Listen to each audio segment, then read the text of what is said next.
Just found out that I am getting a bad snowstorm where I live here in Michigan.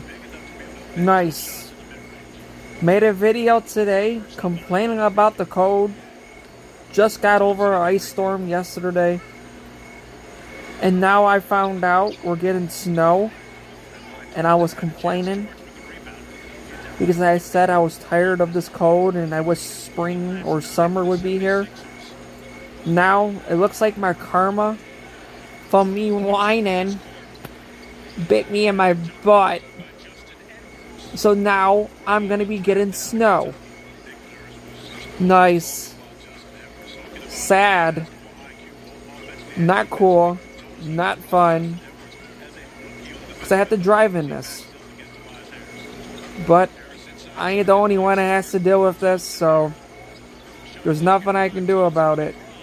So anybody that lives in Michigan, doesn't have to be Michigan. It can be anywhere you get snow. Please drive safe. Be careful.